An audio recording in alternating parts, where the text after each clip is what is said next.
ಇನ್ನು ಮಂಡ್ಯ ಕ್ಷೇತ್ರ ಅಂತ ಬಂದಾಗ ಇಲ್ಲಿ ಎಚ್.ಡಿ. ಕುಮಾರಸ್ವಾಮಿ ಅವರು ಸೋಲ್ತಾರೆ ಎಂಬ ಕಾಂಗ್ರೆಸ್ ಹೇಳಿಕೆ ವಿಚಾರಕ್ಕೆ ಈಗ ಎಚ್.ಡಿ. ಕುಮಾರಸ್ವಾಮಿ ಅವರು ಫುಲ್ ಗರಂ ಆಗಿ ಹೋಗಿದ್ದಾರೆ. ಕಳೆದ ಬಾರಿ ನನ್ನ ಮಗನ ಸೋಲಿಗೆ ಕಾರಣ ಏನು ಅನ್ನೋದು ನನಗೆ ಗೊತ್ತಿದೆ. ಅದರ ಆಧಾರದ ಮೇಲೆನೆ ಇವರು ಈಗ ಮಾತನಾಡ್ತಾ ಇದ್ದಾರೆ. ಕುಮಾರಸ್ವಾಮಿ ಅವರ ಹೇಳಿಕೆಗೆ ಸಂಬಂಧಪಟ್ಟಂತೆ ಮಾಜಿ ಮುಖ್ಯಮಂತ್ರಿ ಎಚ್.ಡಿ. ಕುಮಾರಸ್ವಾಮಿ ಅವರು ಈಗ ಫುಲ್ ಗರಂ ಆಗಿ ಹೋಗಿದ್ದಾರೆ.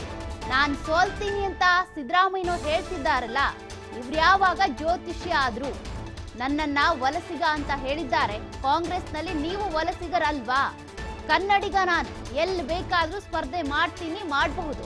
ಈ ಬಾರಿ ಮಂಡ್ಯದಲ್ಲಿ ನಮ್ಮ ಹಳೆಯ ಸ್ನೇಹಿತರ ಜೊತೆ ಸ್ಪರ್ಧೆ ಎದುರಿಸ್ಬೇಕು, ನಾನು ಎದುರಿಸ್ತೀನಿ ಅಂತ ಎಚ್.ಡಿ. ಕುಮಾರಸ್ವಾಮಿ ಅವರು ಹೇಳಿದ್ದಾರೆ. ಹಳೆ ಸ್ನೇಹಿತರುಗಳೇ ಈಗ ನಮಗೆ ವಿರುದ್ಧವಾಗಿ ನಿಲ್ತಾ ಇದ್ದಾರೆ, ಆಗ್ಲಿ ಬಿಡಿ ಅಂತ ಎಚ್.ಡಿ. ಕುಮಾರಸ್ವಾಮಿ ಅವರು ಫುಲ್ ಗರಂ ಆಗಿ ಮಾತನಾಡಿದ್ದಾರೆ.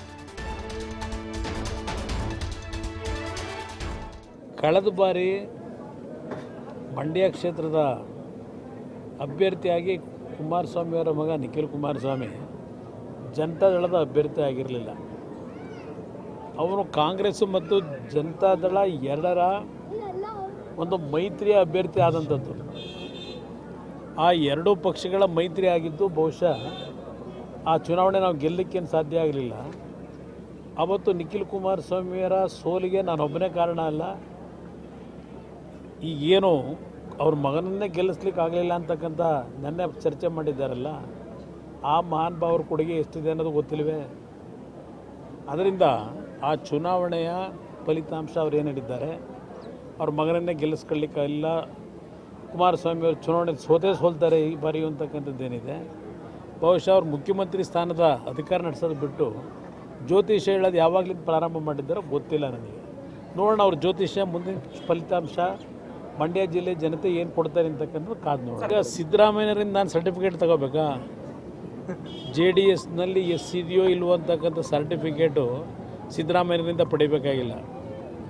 ಅವರು ಏನೇನು ನಡೆಸಿದ್ದಾರೆ ಅನ್ನೋದು ಇತಿಹಾಸದಲ್ಲಿ ಇದೆ. ಅವ್ರು ಹೇಳೋದಲ್ಲ, ಅದಿಂತ ನೆನ್ನೆ ಮಂಡ್ಯದಲ್ಲಿ ಅವ್ರ ಪಕ್ಷದ ಅಭ್ಯರ್ಥಿ ಮೂಲ ಮಂಡ್ಯ ಜಿಲ್ಲೆಯ ಅಭ್ಯರ್ಥಿ ಮೂಲ ಅಂತ ಹೇಳಿದ್ದಾರೆ. ಈಗ ಕಾಂಗ್ರೆಸ್ನಲ್ಲಿ ಇವರು ಮುಖ್ಯಮಂತ್ರಿ ಆಗೋರಲ್ಲ, ಇವರು ಕಾಂಗ್ರೆಸ್ನ ಮೂಲ ಕಾಂಗ್ರೆಸ್ಸಿಗರ? ಇವರು ವಲಸೆ ಕಾಂಗ್ರೆಸ್ಸಿಗರಲ್ವ?